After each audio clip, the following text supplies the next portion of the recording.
today's ends up any better. If not, I'm just gonna go ahead and record like at home, kind of like a shortened version of what we do in class for both the async and the for you guys to go back and watch, okay? So today's like the last day for me to try to see what went on. What we did on Monday, if you weren't here, was we just kind of went through some GitHub and what the background was. And if you need some information, just let me know. The one thing you were supposed to kind of look over was this, excuse me, do you have a moment? And if you have the book, to read through chapter 1. So what I did, I also did put the PowerPoint slides from Monday up here. The PowerPoint slides from today are up here as well, but I also created this thing called Lecture 2 handouts, and hopefully you guys can let me know if it's going to be a good thing or a bad thing.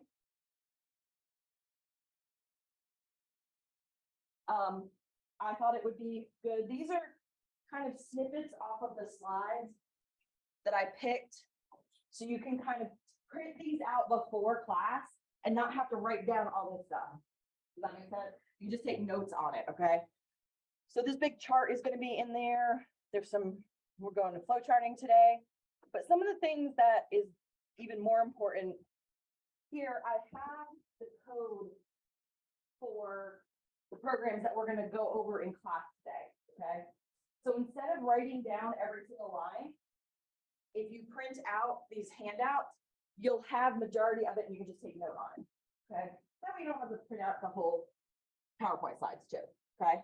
So I'm going to try and do that for the lectures, for the handouts. So if you see a handout, or I'll try to put it in the Discord. Hey, there's handouts, I might want to print out before class. Because they may actually do a little better before class than after. Okay. 2 handouts today. Like I had mine, I promise. So this one in the little plastic thing. Okay, this is a quick reference card. Okay, there's a lot more on here than what we're going to go through in this class, but take a minute and look through these as we do this class. Okay, I would keep this on you like at all times, especially when you're in lab. Okay. It's going to go through some of the structure, constants, flow of control, characters, what data types can we have. It's got a lot of great information on here. Like I said, we're not going to go through all of it, but it's a good. Sponsored by what was left over in my home office that I found a little plastic container. That's what I really wanted to laminate them, but that's expensive. So y'all get sheet protectors that I found in my drawer. You're welcome. The second one is also a quick reference guide. There are a lot of things pulled out of this that you're going to see in these PowerPoints, okay, from lecture today, especially a lot of these charts and tables, okay? So please don't feel like you have to write down every single chart, every single table. A majority of them come from this quick reference guide, okay? This one's also very good.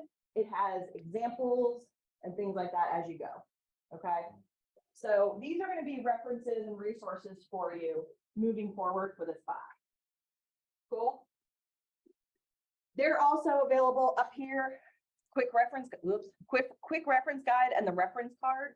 So there are electronic copies if you want to go ahead and download them and keep them wherever you're putting your coding. Okay. So you can have electronic, but I always find it easier in the lab because we only have a single monitor in there for you guys to have like this on the table and your code up on the monitor. You know, if you have dual monitors, you can do like a double thing, but we not that fancy around here. Okay, questions, comments, concerns, anything so far? Any questions from Monday? Negative? Okay. Downloads. I promise I opened the lecture. There we go.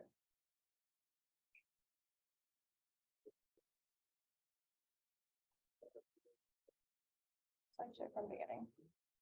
Okay, one other thing. So I didn't see very many people signed up for lab. The lab, you have to sign up 24 hours ahead of time. So tomorrow's 9 a.m. is, we're not going to have the 9 a.m. because no one signed up for it. Okay. So I'm not going to come out here. Just saying. We are going to be there at 1 o'clock today, 1 o'clock tomorrow, 1 o'clock on Friday. Okay. So if you signed up, you have preference over the computers. There's only 8 in that room. Yeah, ma'am. yesterday. Do we have to change it again to one? 'Cause I don't know, I'll look when, after class. I saw, it looked like you two signed up, but then it said it canceled it. I mean, Did you signed change up it? and rescheduled like Okay, it may have gotten confused. I'll take a look after class. I appreciate that, by the way. Okay. So if you did sign up, you will get one of the 8. If you didn't and you drop in, fingers crossed that there's still computers open. Does that make sense? Okay. Today, let me get on the right screen. There we go. So we're going to go through several different things today. And a lot of these are going to be your foundation basics for moving forward. Okay. Algorithms, pseudocode, and flowcharts. Those 3 topics right there are going to be the same regardless of what language you're programming in. Okay. So those are going to be our building blocks. Then what we're going to do is we're going to take that and put it into C down here for like the second half of this one. Does that make sense? Okay. So does anyone know what an algorithm is?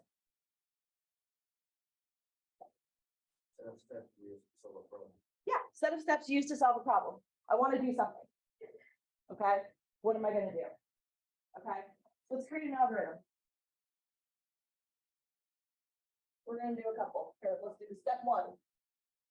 That is a crappy marker. Where's the trash? I don't know. I want to hit anybody that place. I'm going to throw it. Let's try another one. I'm going to go through 4 of these. Oh my Lord, have mercy. I'm going to pull a few this time, just in case.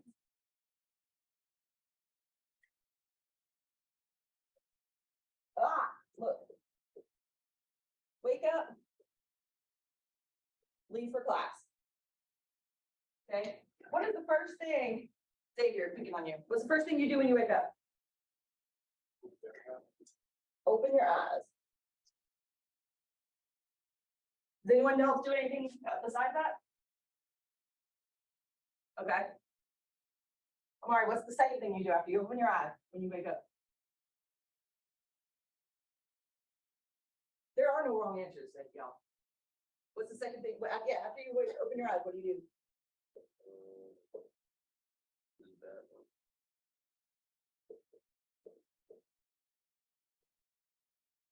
Okay. Then what? That's your teeth.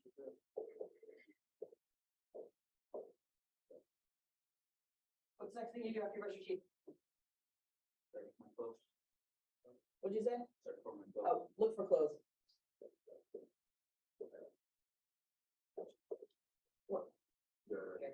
Get dressed.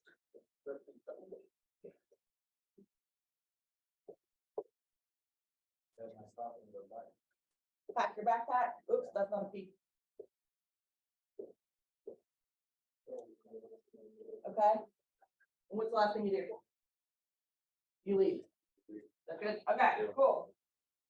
Does anyone do anything else than this? Different than this? Yeah. I generally leave my bed before I use the bathroom. Oh, there you go. Look at that. Did you hear what he said? Uh-huh. So let's see. Fitz doesn't pee in his bed.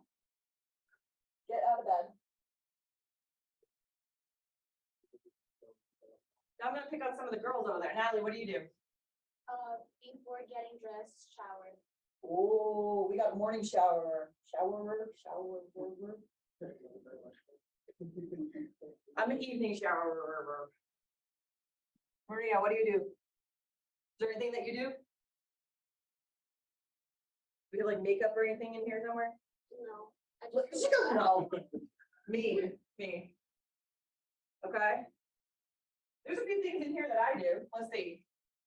Right here, I hit snooze. Anyone else hit snooze? Yeah. I'm a snoozer. I have 3 alarms on my phone to wake up in the morning, like for real. Okay, so I usually hit snooze up here before I open my eyes. Like I know where that sucker is, and I just go, or I say Alexa snooze. Right? But you can see how we've got several different ways to get from waking up to leaving the room, right? To go to class or go wherever, right? Several different ways to get there. Several different algorithms that we can use to go from laying in bed to leaving the room for class. Okay? Are any of them wrong? No. Okay? You're getting from point A to point B. Does it matter how you go? No. Okay? One thing I want to tell you in this class, especially when it comes to the actual writing of programs, there is not going to be a black and white correct and incorrect answer. Okay? There might be many different ways to get there, but they all can be correct. Okay? And it's going to be based on whatever the instructions say. Okay?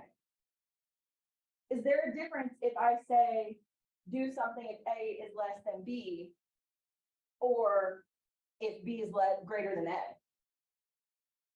Does that make sense? It's the same thing, right? But you can say it in two different ways. So you can program it in many different ways. Okay? So don't feel like you need to look at your partner or a friend and be like, oh my God, mine is nothing like that. They both can be correct.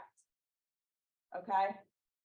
The only time we have black and white is going to be on something like, our midterm and our final, when it's like true and false questions, multiple choice, things like that. And that's mostly going on theory, vocabulary, things like that. Okay? When you're writing your program, we're all different people. We're all going to do it differently. I'm sorry, it's just the way it is. Okay? So please do not feel like, especially, I always have this problem. After an assignment is done, someone is going to want, and I'll tell you who's going to be Nathan. Someone is going to want the answer to the lab.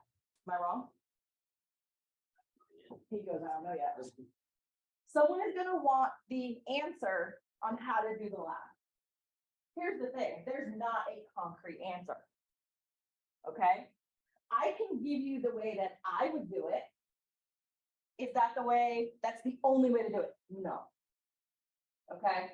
So I don't typically post, here's the answer. It's not as easy and black and white as if it was like a math class, right?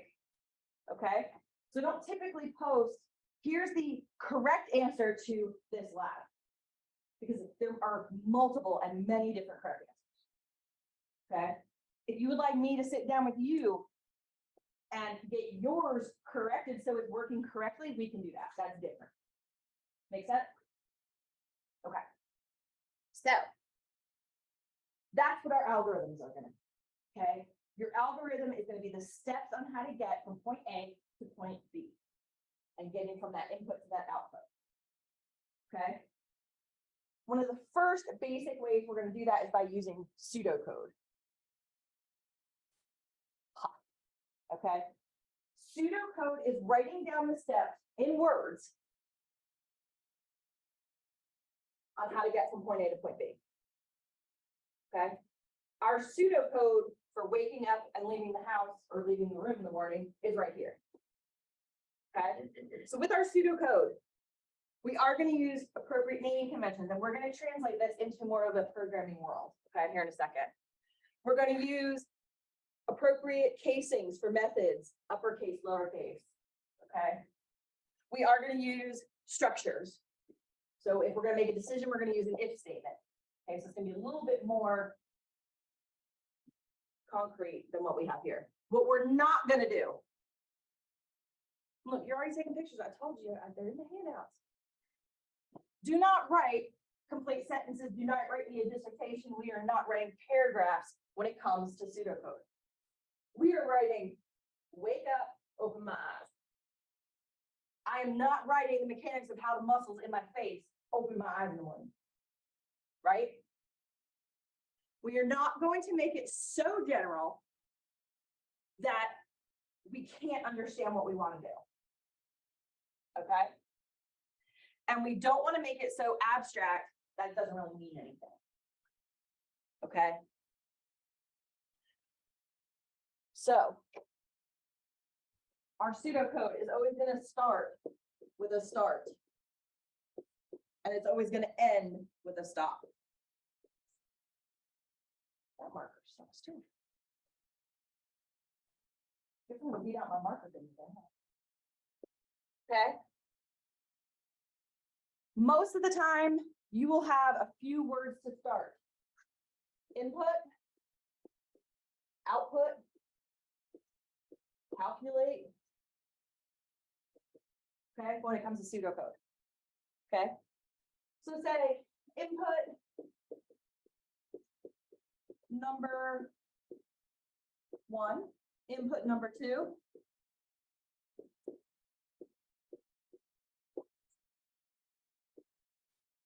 My sum equals number, I really should have made my variable names a lot shorter. Plus number 2, output.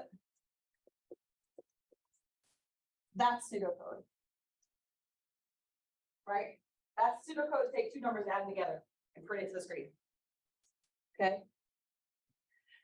This is gonna be the same regardless of language. All you're doing is you're going through the thought process of what steps I have to take. Remember those 3 control statements. Sequential, which means you go step by step. You can make a decision, or you can go in a loop. Okay, those are the only 3 things you can do. So you have to figure that out. This is laying out those steps before you even touch a keyboard. Okay. Half of this is figuring out the logic. The other half is actually programming this logic. Okay. It's not all 100% one or the other. Okay. Get rid of it. That was like not the best idea I've had in a while. Cool. Oh, it is 8 a.m. I'm awake, so that's all I gotta say. Okay.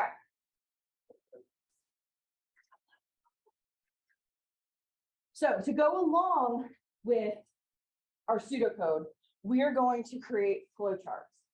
Have you guys used flowcharts before? Maybe in science? Some people yes, some people no. Pro tip, your boss likes pictures and colors. I don't care who you are. Your boss likes pictures and colors.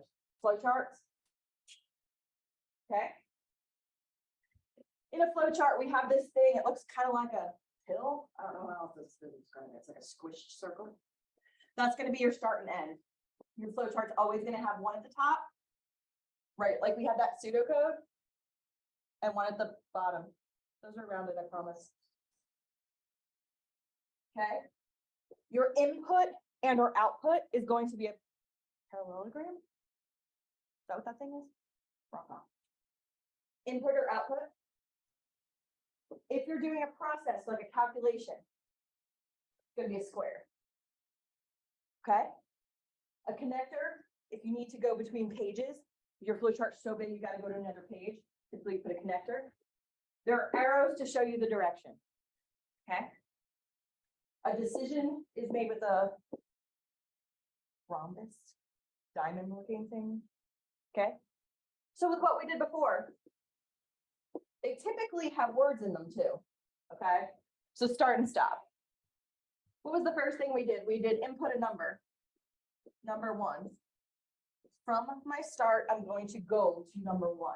That's going to show my direction, right? Next thing I did an input of number 2, right? I'm showing direction. What did I do then? I added them. So what's adding? It's a process. And 1 plus and 2 equals sum. Right? Then what did I do? Outputted it the sum. There's my flow chart that goes along with the pseudocode that I just wrote in the black that smudged all over the board. Okay? They mean the same thing. Okay? One's done graphically, the other one is done in more words.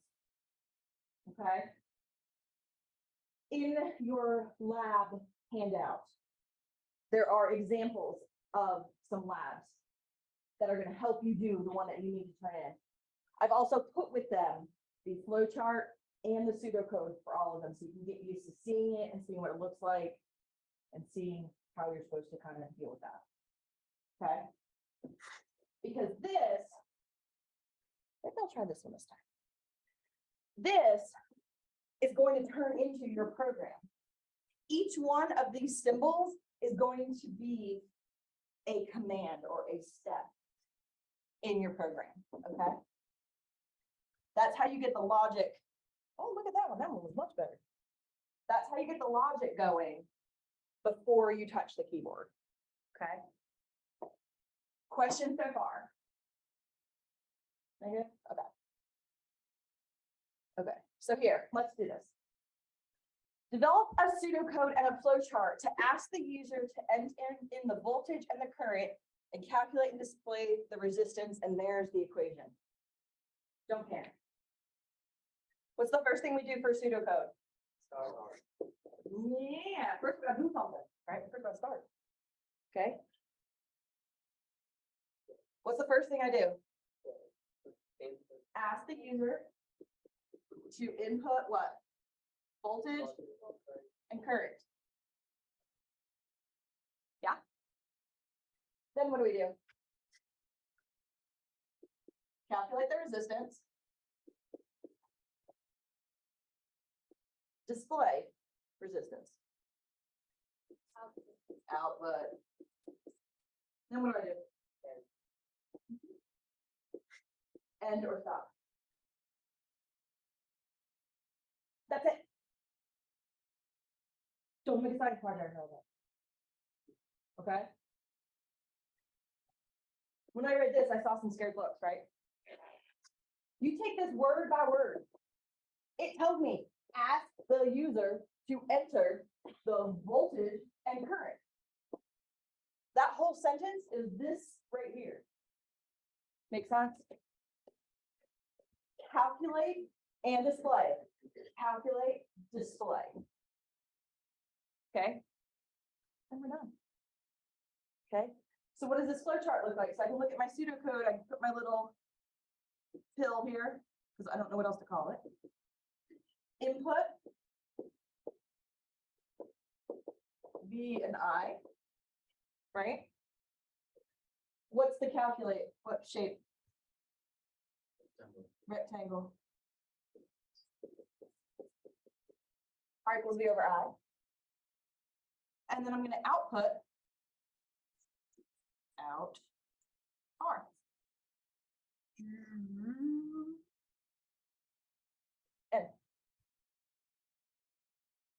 Does that make sense? Yeah. And like I said, this is going to be the same in every single language. It doesn't matter. Okay. Because all we're doing here, I'm going to put up the actual, all we're doing is laying out the algorithm. That's all we're doing. Okay. You can see here, they like got fancy on us. They put like a prompt out there for the user and stuff like that. Two ways, they're both right. Okay. Is the one that I wrote here any more right or more wrong than this one? No.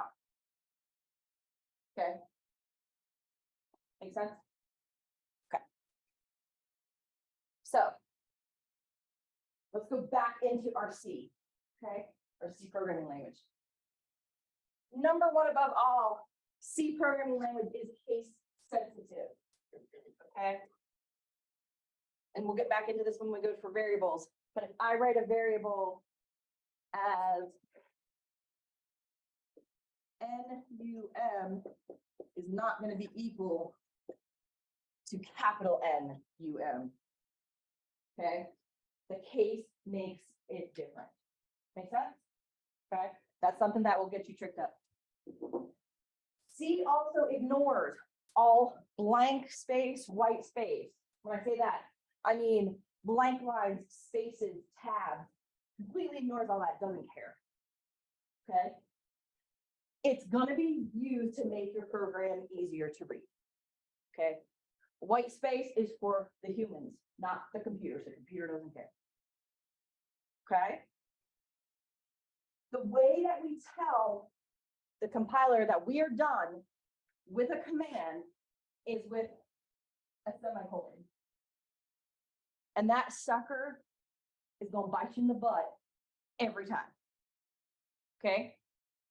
One of the most popular errors you will see as you compile is a missing semicolon. I can promise you, I still get missing semicolons. You're typing away and you just hit enter. You forget that semicolon, it will yell. Okay?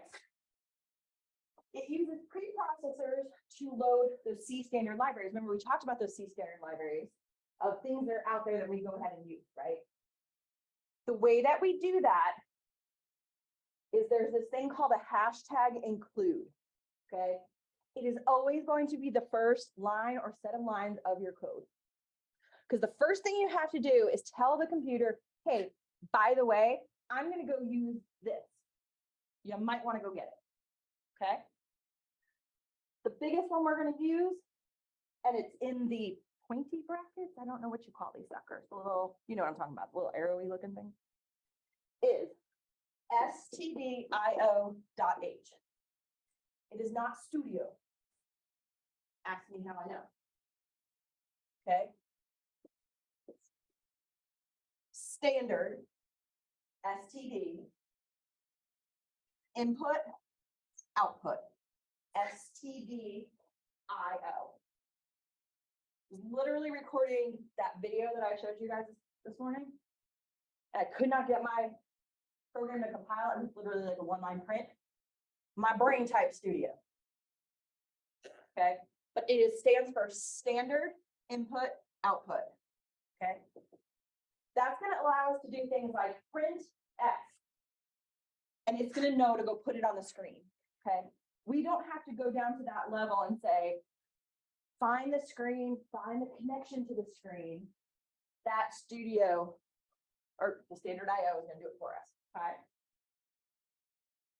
In C, every program is going to have a main function. That is what the compiler looks at, and that's where it's going to start. And it's main with a lowercase m. Okay. We're going to talk about that one here a little bit more in a second. Your main function, main is lowercase. And it is followed by what we call a block of code. Okay. So typically you will have something main in lowercase of something else. Okay, we'll talk about those in just a second. Then we'll have an open curly bracket to tell the computer, we're getting ready to give you commands. This is the start of my program. And then we're going to have a closing curly bracket after we're done with everything. Okay, so what's in there is what we call a block. Your block starts with a curly bracket, ends with a curly bracket. Okay. Your main can take information in, and it can also return information. So in here, you're going to put a return type and an input type. For this class, for majority of it, we're going to say void void. Y'all know what the word void means? Void means nothing, right? So we're not returning anything. We don't expect anything to start this program. Void void. Okay. But just know, God bless you, that you do have the ability to send it some arguments, and it can also return something. Okay. Oops. Oh, there we go. Look. So for here, I'm returning nothing. I'm expecting nothing. Okay. I'm going to return you an int, but I'm expecting nothing. Okay. I'm returning an int, and I expect you to send me an int before I start. Okay. So just a few different examples.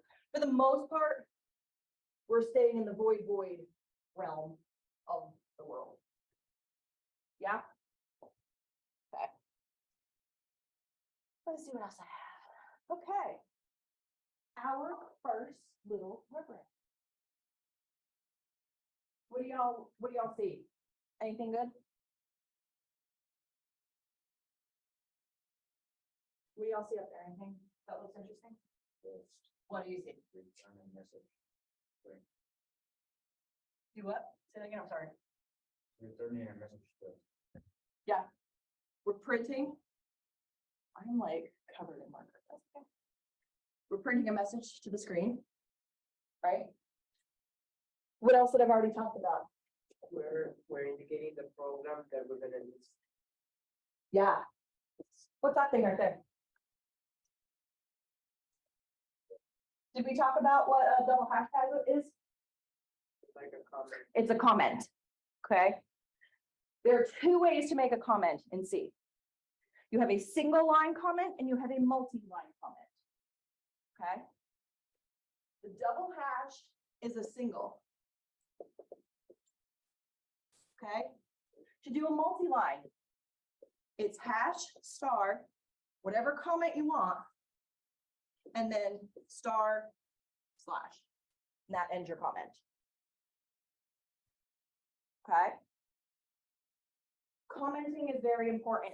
Commenting is for the programmer only. The computer completely ignores it. Okay? If you were to pick this up, function main begins program execution. Okay, cool, thanks. Okay. Again, what I said from Monday, our programs here, especially during the first half, are going to be very, very small, right? I mean, I started on line 3 and there's only like 4 lines, right? When you're dealing with hundreds of lines of code, something like end function main is very important. You need to know which one of these little curly brackets goes to what. Okay. At the top, and this will be something we work on in lab, at the very top of every program, I want you guys to put what we're going to call a header. I don't care if you do it a single line or a double line, but you need to put your name and you need to put the assignment number and then CS one time. Okay, so I know and you know what it is, where it's from, etc. Okay, those are going to be at the top of everything. It can be before your includes. Okay, your include needs to be the very first line of executable code. I can put white space before it and I can put comments before it. That's it. Okay. Okay. Here's my main printf. Printf is what we're going to use to print to the screen. Okay. Very, very simple. Printf parenthesis, what you want to print in quotes. That's it. Okay. So what is this going to, that's the icky one. Let's try this one. What's this going to print to the screen? Welcome to C.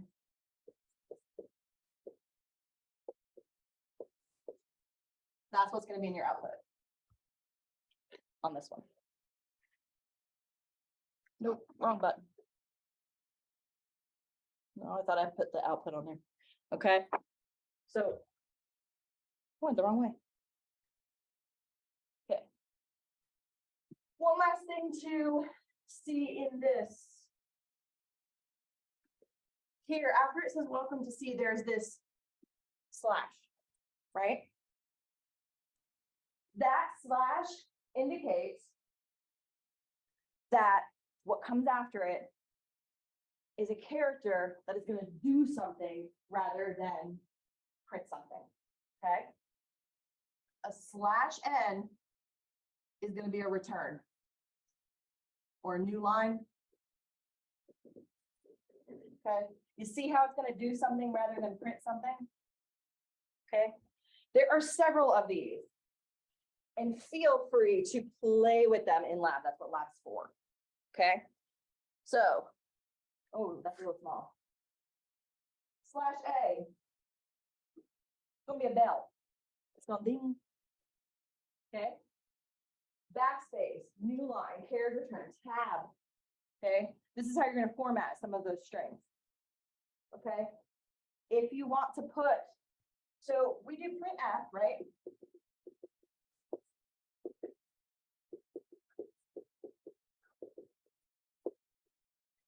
What if I want to print a quote?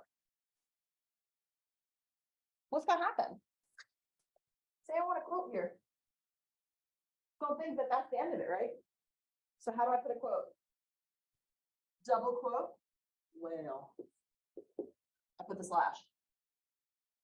Okay, the slash is gonna designate that this is, I want you to print a quote, it's not actually the quote for the end of this string. Okay? So take a look at this table. You can do several different things. And again, it's not necessarily gonna print that character, it's gonna be a kind of like a command to do something, okay? So for example, maybe, oh, it is like flipping on the wrong thing here. Woo, look at that. There we go. Okay. If I say print as welcome space 2C slash, what is this gonna print? Anyone wanna guess? It's gonna print welcome, right? And the space. Where's this gonna go? Do what? Below the welcome. Anyone else? Same line as the welcome. Okay, we got two choices. Which one do you think? You say below? Okay. Okay, how many people say below? Yeah, a whole lot of people not making this decision. How many people think on the same line? Okay, it is the same line. Because I did not tell it to do a carriage return on the screen yet. So this right here does not automatically go to the next line. Okay? It's gonna go to the next line when I tell it. Does that make sense? Okay? Another thing that'll trip you up, promise. So, what is this one gonna print? Gonna print welcome, right? Three lines. What does that do? Next line. Right? Y'all with me? What's that gonna do? See that? Yeah? Okay. I'm gonna show you guys again. Remember when I said there's not one way to do something? We just printed the same thing to the screen with 3 different programs that did the same thing. Right? Okay. Does that make sense? Pay attention to your flashies. Okay. Okay. Next. Variables. So now we've just printed plain old text. Nothing crazy. Part A of lab is to print text to the screen. So this is just what we did. Okay. Variables. Variables in programming are similar to variables when you in algebra, right? Y equals mx plus b, right? Those are all variables. Means the same thing. But in programming, a variable is basically a memory storage location where you're going to put something.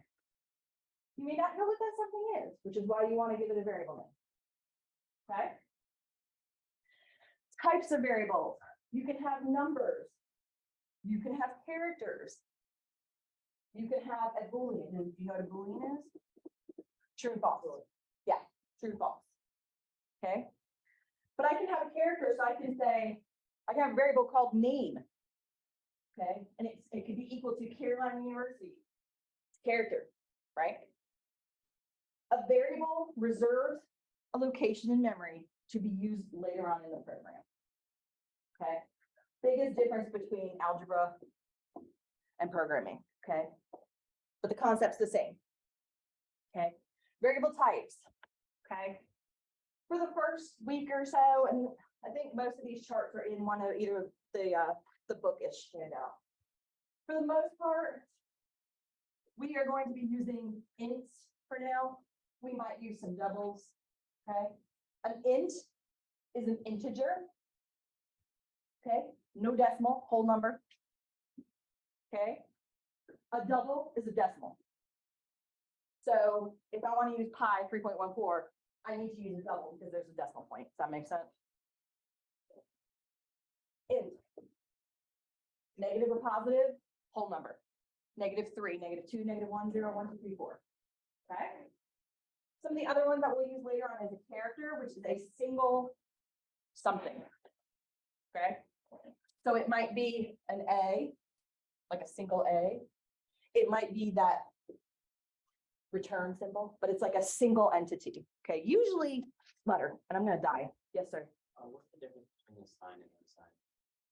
Okay, so sign and unsigned. Unsigned is positive numbers only. Okay. Sign means you have negative and positive. Okay.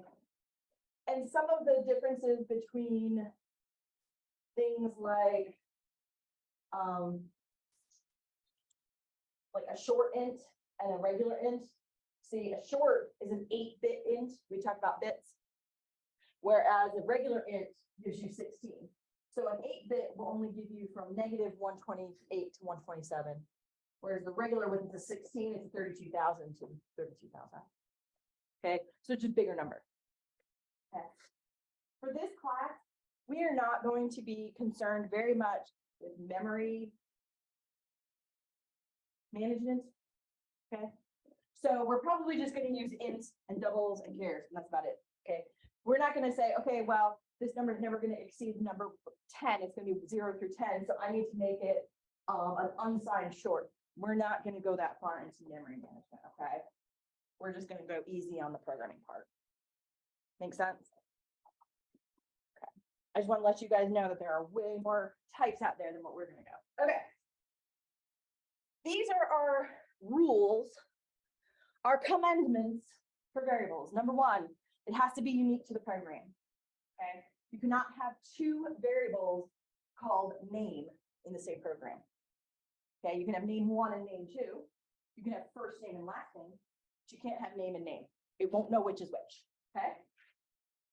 Descriptive names, easily understandable and maintainable. Okay. This right here, you guys, is going to separate your amateurs from your professionals. I'll tell you that right now.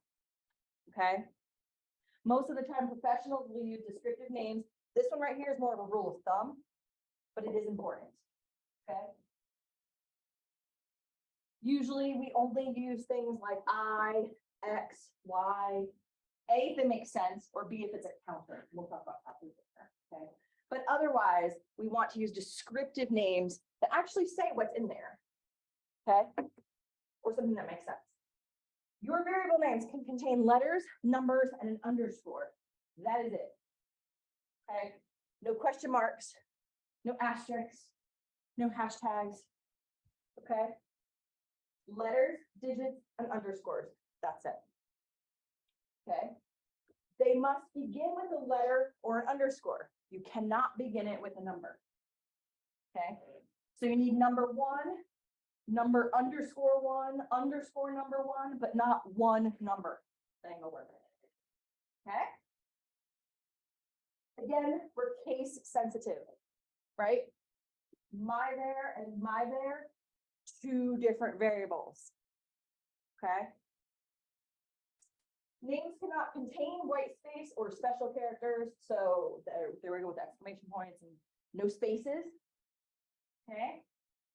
So if it's going to be first name, it cannot be first name. It must be first underscore name or first capital name, or you can just squish it together. Okay. All of those are valid. Okay. The one where I took that out, not valid anymore. Okay. No reserved words. I'm going to put a list of reserved words. They're in that handout that I gave you. Okay. A reserved word are words that C already has given something to, so it's a command of some sort. Like that word include we used, can't be a variable name. Make sense? Okay. Another rule of thumb that goes along with this one. Variables will be lowercase. They will start with a lowercase. So I'm going to put here lowercase. Okay. Again, that's going to separate your amateurs from your professionals. Your professionals will know that capital letters have been reserved for object-oriented programming and for object-oriented classes. Okay. That's how you can tell a class. We're not doing object-oriented. So our main is going to be lowercase. And all of your variables should be lowercase. Is it gonna work if it's uppercase? Yes. But it's gonna show that you're a little bit of an amateur. Does that make sense? Okay. Questions on rules for variables? Okay. Cool. Either you guys are asleep. No, I'm just kidding. Yes, sir. Why, yes, Nathan, I can. Here are some reserved words. Thank you. That was great. Okay. This, again, that came from the handout, the multi-page handout, okay?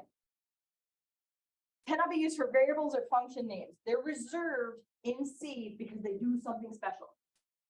Okay? Case, care. We said that was a data type, right? We said a care and an int. Here's int. I cannot have a variable called int because in C, int is something very special. It is a data type. It is an integer. Okay? Things like if. Right? Because if is gonna, as we're gonna see in a minute, is gonna be our decision-making word. Okay?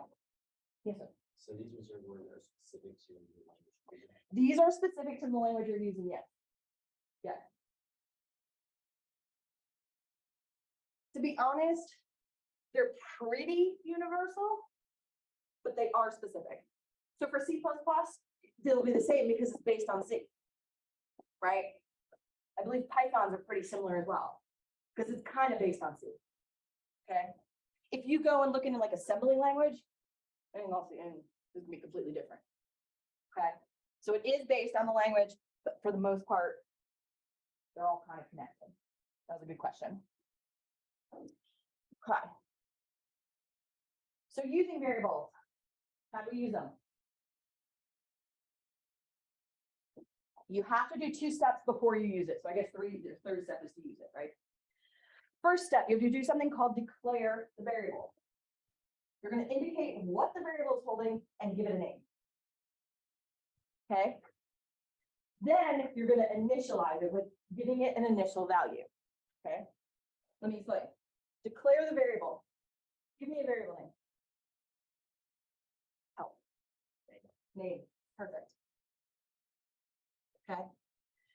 One of the first things I'm going to do is I'm going to tell my program that I'm going to have, let's make it an integer just because I want it weird. I'm going to have an integer and I'm going to call it name. Remember what I said a variable is. It is a memory location in the computer, right? When this gets run, it is going to go into the memory, find a chunk of memory big enough to fit an integer, right? Because remember that table, 8 bits, 16, 32, remember that table? Go find that many chunks and say, that's going to be name. Okay? That's this first part. What it's called, what it's holding. Okay, the second part. This part right here is a little iffy. You can get away with not doing it, but here, let me explain. Y'all listen and watch like true crime podcasts or movies or all that stuff, right? You know nothing's ever actually deleted from your hard drive, right? Can we go there? Okay. When I am done with this program and it releases this memory, does it wipe it clean? No. It just says you can reuse this at some other time, right?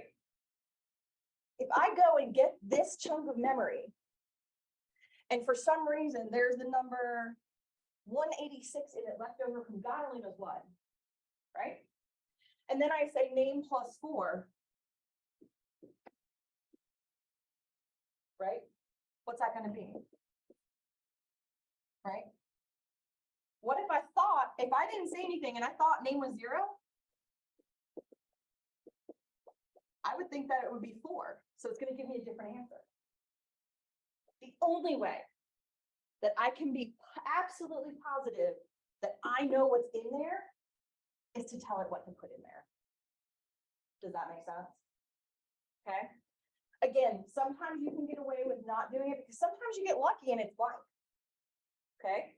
But it's not a guarantee.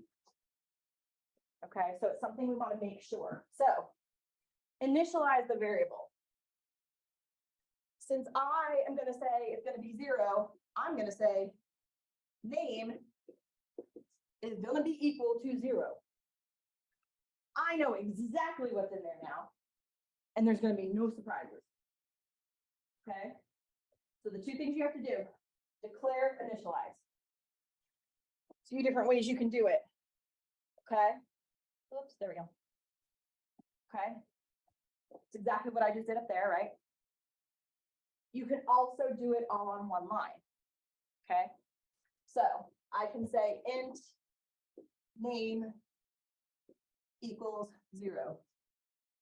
Like here, int integer 1 equals 1. Int integer 2 equals 6. This is doing both steps at the same time. They're both okay. They're both correct. Bless you. You may have a reason why you want to do one or the other. Does it matter? No. Okay. Both are correct. Again, we're going back to there's not a solid answer for every single thing. Okay. Does that make sense? Okay, cool. Next, oh man, I did it again. Tech boys, please like change this sucker next time y'all are at work. Because this is annoying. Okay. So now we've got print. We can print strings. What if we want to print a variable? Okay, what we have to do is we have to tell the print statement that we're going to put a variable in there. Okay. The whole purpose for a variable is that you don't know what's going to be in it, right? So you don't know what it's going to be. So before we had hello, and it was just a text, right? This is inside my print up. Okay. If I want to put a variable in there, I have to put what they call a format specifier. And again, this table is in that handout. Okay. Right now we're going to be doing int, which for some ungodly reason is a D. How they get D out of int. Okay, so what I want to do, hello, oh, that's a big O, %D. Okay. After that, okay, not going to put that in parentheses yet. Okay, I'm going to actually put a comma. And I'm going to put the variable name. Then I can end it. Okay. So you have to put that format identifier into that string to say, hey, I'm going to put a variable in there. After the string is ended, put a comma and then list the variables. Okay. You also list them going from left to right. So if I say %D, %D, %D, number 1, number 2, nope, that isn't an end, I promise. Okay, 1, 2, 3. Make sense? You're gonna go left to right. You want to put more than one in one statement. Okay. Here, F is a float, C is a char. Okay. It also gives you some syntax on what it looks like. So print F, %D with the variable name. Okay, so that's how we're going to print variables. Using the same exact thing, the print F, we're just going to put that format specifier. Okay. And the rest of this is fairly intuitive. If we want to do some maths with some numbers, what time is it? 8:57. Sorry, I was like 9:57. Add, subtract, multiply, divide. Okay. Plus, minus, asterisk, star, multiply, divide, divide symbol. Okay. We also have some things here. %sign. Going to give you the remainder on a division as an integer. Okay. We've got a single plus sign and a minus sign are going to be the sign of the number. A double plus adds 1 and a double minus subtracts 1. Okay. again, these tables are in those handouts, so those are pretty basic. So here, my example. Notice line 7 and 8. I declared my variable and I gave it an initial value. I set them equal to what I think they are. Okay. Line not 10 down here does the same exact thing. So I've got 3 variables, right? What do I have? Integer 1, integer 2, and sum. Right? Sum equals 0. Integer 1 is 1, integer 2 is 6. Okay.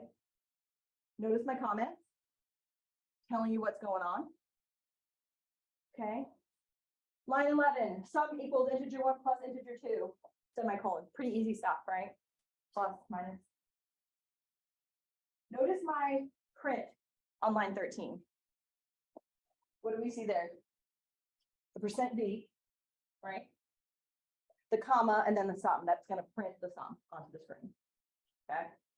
This right here is very, very similar to one of the labs as well. Okay. I think part B. I think part B says there's like 3 numbers and it's like add them and give me the average or something like that. Okay. Super simple. Questions on this? Printing variables? Mathy stuff? No? Okay. The last thing we're going to talk about today are decisions. Okay. Remember, control. We've been through sequential pretty much most of stuff to now, right? You do 1, 2, 3, 4, step by step.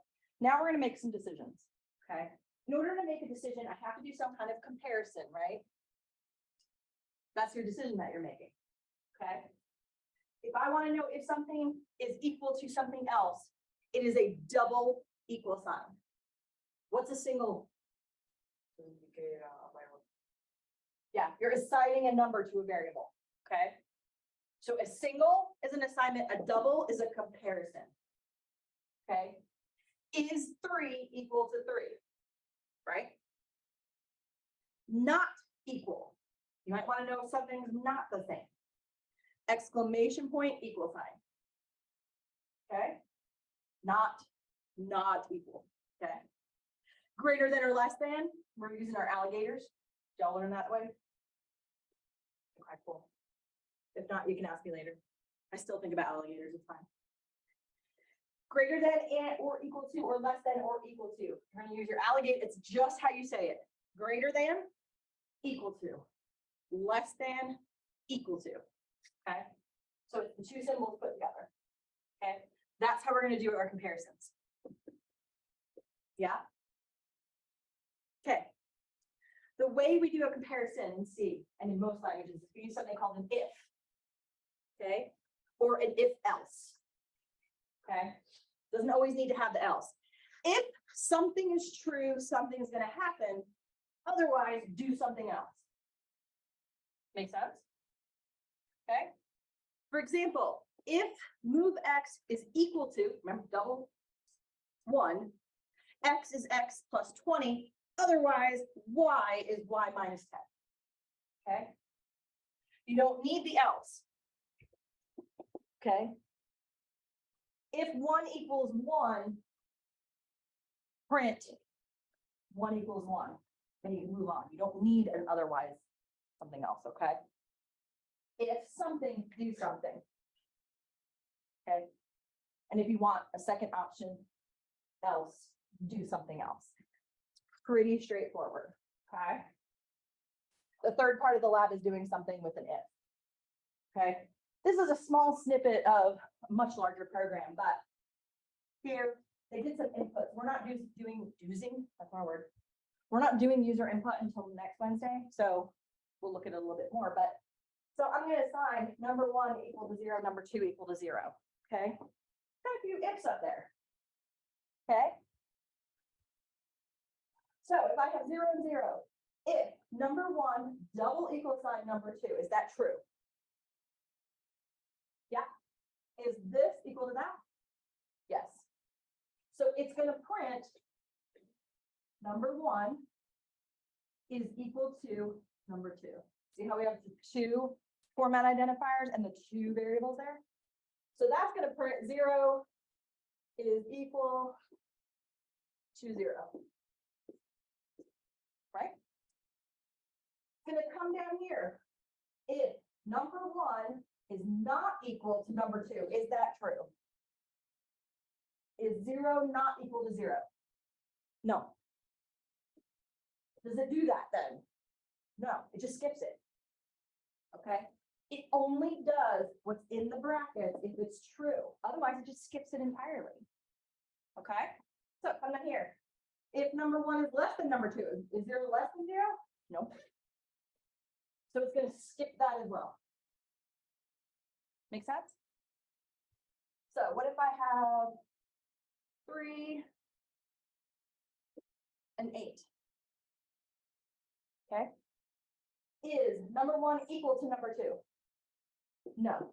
So we're not even gonna do that. We're not gonna look at it. Right? Is number 1 not equal to number 2? Correct. So 3 is not equal to 8. Okay. If number 1 is less than number 2, is that true or false? True. So it's also going to print 3 is less than 8. Okay. New lines. You see that? Yeah. Okay. If I were to come up here, so let's say let's switch it. Let's do 5 and 2. Is 1 equal to 2? If it's 5 and 2 in the blue. No. Are they not equal? Like I thought someone said no. 5 is not equal to 2. Right? Is number 1 less than number 2? No. See how that works? Okay. Yes, sir.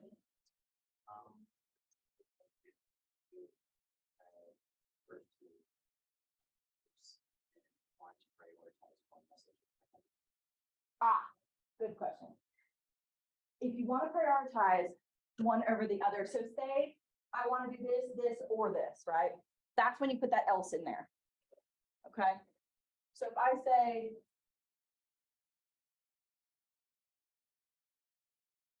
okay,